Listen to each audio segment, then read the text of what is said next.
इस वीडियो में चौथे चरण के तहत 13 मई की वोटिंग वाली 10 राज्यों की 96 सीटों के एग्जिट पोल पर चर्चा करेंगे, जिनमें सबसे पहले अगर बात करें महाराष्ट्र की तो यहाँ पर लोकसभा की कुल 48 सीटें हैं, जिनमें से चौथे चरण में 11 सीटों पर वोटिंग हुई है, जिनमें से एनडीए के खाते में 4 सीटें जाने की संभावना है, जबकि इंडिया के खाते में 7 सीटें जाने की संभावना है। इसके बाद अगर बात करें बिहार की तो यहाँ पर लोकसभा की कुल 40 सीटें हैं, जिनमें से चौथे चरण में 5 सीटों पर वोटिंग हुई है, जिनमें से एनडीए के खाते में 1 सीट जाने की संभावना है, जबकि इंडिया के खाते में 4 सीटें जाने की संभावना है। इसके बाद अगर बात करें आंध्र प्रदेश की तो यहाँ पर लोकसभा की कुल 25 सीटें हैं, जिनमें से चौथे चरण में पूरी 25 सीटों पर वोटिंग हुई है, जिनमें से एनडीए के खाते में 14 सीटें जाने की संभावना है, जबकि इंडिया के खाते में 1 भी सीट जाने की संभावना नहीं है। इसके अलावा वाईएसआरसीपी के खाते में 11 सीटें जाने की संभावना है। इसके बाद अगर बात करें झारखंड की तो यहाँ पर लोकसभा की कुल 14 सीटें हैं, जिनमें से चौथे चरण में 4 सीटों पर वोटिंग हुई है, जिनमें से एनडीए के खाते में 1 सीट जाने की संभावना है, जबकि इंडिया के खाते में 3 सीटें जाने की संभावना है। इसके बाद अगर बात करें मध्य प्रदेश की तो यहाँ पर लोकसभा की कुल 29 सीटें हैं, जिनमें से चौथे चरण में 8 सीटों पर वोटिंग हुई है, जिनमें से एनडीए के खाते में 6 सीटें जाने की संभावना है, जबकि इंडिया के खाते में 2 सीटें जाने की संभावना है।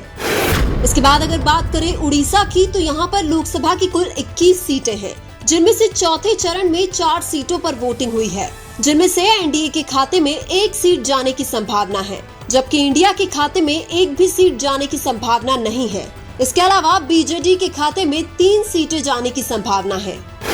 इसके बाद अगर बात करें जम्मू और कश्मीर की तो यहाँ पर लोकसभा की कुल 5 सीटें हैं, जिनमें से चौथे चरण में 1 सीट पर वोटिंग हुई है, जिनमें से एनडीए के खाते में 1 भी सीटें जाने की संभावना नहीं है, जबकि इंडिया के खाते में 1 सीट जाने की संभावना है।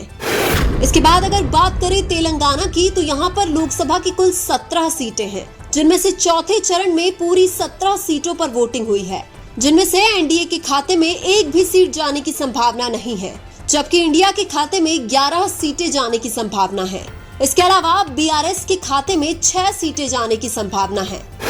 इसके बाद अगर बात करें पश्चिम बंगाल की तो यहाँ पर लोकसभा की कुल 42 सीटें हैं, जिनमें से चौथे चरण में 8 सीटों पर वोटिंग हुई है, जिनमें से एनडीए के खाते में 1 सीट जाने की संभावना है, जबकि इंडिया के खाते में 1 भी सीट जाने की संभावना नहीं है। इसके अलावा टीएमसी के खाते में 7 सीटें जाने की संभावना है। इसके बाद अगर बात करें उत्तर प्रदेश की तो यहाँ पर लोकसभा की कुल 80 सीटें हैं, जिनमें से चौथे चरण में 13 सीटों पर वोटिंग हुई है, जिनमें से एनडीए के खाते में 8 सीटें जाने की संभावना है, जबकि इंडिया के खाते में 5 सीटें जाने की संभावना है। अगर ओवरऑल 96 सीटों की चर्चा करें तो एनडीए के खाते में 35 से 36 सीटें जाने की संभावना है, जबकि इंडिया के खाते में 33 से 34 सीटें जाने की संभावना है। इसके अलावा टीएमसी के खाते में 7 सीटें जाने की संभावना है। इसके अलावा बीआरएस के खाते में 6 सीटें जाने की संभावना है। इसके अलावा वाईएसआरसीपी के खाते में 11 सीटें जाने की संभावना है। इसके अलावा बीजेडी के खाते में 3 सीटें जाने की संभावना है।